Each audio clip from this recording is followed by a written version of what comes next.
Saikyou Onmyouji episode 6. In this episode, we see more of the tournament that was introduced in the last episode. In the last episode, we learned that in this case, Seika was going to participate in a tournament, and also this new character that was introduced, which was named, if I'm not mistaken, Mabel. She was also going to participate in this tournament, and we actually see more of her in this episode in terms of, her abilities to fight, her abilities to show her power. We actually see more of that, which is actually good because sometimes, when a new introduced character, gets introduced, it takes a long time for the character to learn more about them, to see their powers. But I'm glad that Saikyou Onmyouji didn't actually take that long to make us learn and appreciate more about Mabel. And something really interesting happened in this episode, and that was of supposedly being two heroes, in the same era, in the same timeline. I at first was very confused by this, before it was explained that she wasn't actually a hero. Yeah, I was actually very confused. I was wondering if there could actually be two heroes. And yeah, I mean, we learned that she's supposedly named after the second hero, and she also uses the sword or whatever item it is of the second hero also. Red hair, which was the original Mabel too, had that hair too. Yeah, I mean, I was wondering that if there could be two heroes at the same time. But as we learned, she's not actually the hero. She's actually just a strong person. Now, how did she get that strong? Well, that's a whole different question because we didn't figure out or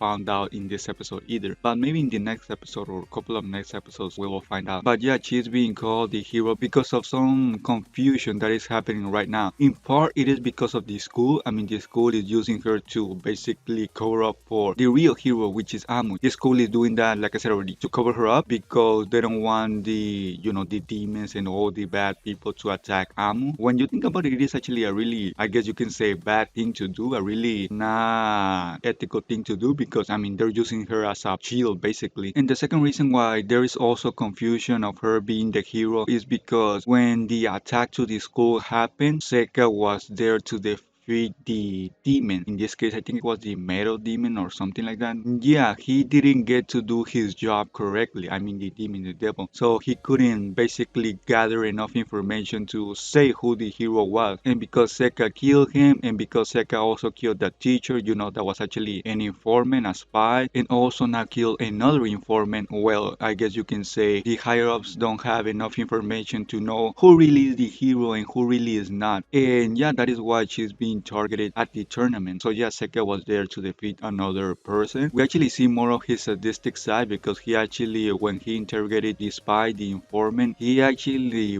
basically killed him in a brutal way. This should not be surprising anymore, but yeah, it is still, a little bit eerie, a little bit scary to see that side of him. So, I mean, yeah. And at the end of the episode, something really good happened. I was about to be a little bit disappointed if we didn't get to see Mabel and Seka fight. I mean, not disappointed in a bad way, but disappointed in the sense that I wanted to actually see them, fight because, yeah, I mean, I wanted to see that. And fortunately enough, at the end of the episode, we got a mini fight between Mabel and Seka. And yeah, that was actually pretty good because I didn't want to wait until the next episode to see them fight in the tournament. And yeah, I was actually surprised by that because by the last minutes of the episode, I was already giving up on seeing them fight it out. But fortunately enough, that was not the case because we saw a mini pre-match, if you can call it like that. And I think by the words that Seka said when he finished fighting Mabel, I think now he's actually going to fight her with the purpose of defeating her because previous to that, he said that he didn't want to defeat Mabel. But who knows? I think those words at the end of the episode meant that he was actually going to try and defeat her. So if that happens, which I'm not sure, but I think that is what it is, then man, I gotta say that that is actually going to be something really good because something that I hate when watching a main character participate in a tournament is that of him not basically reaching the finals because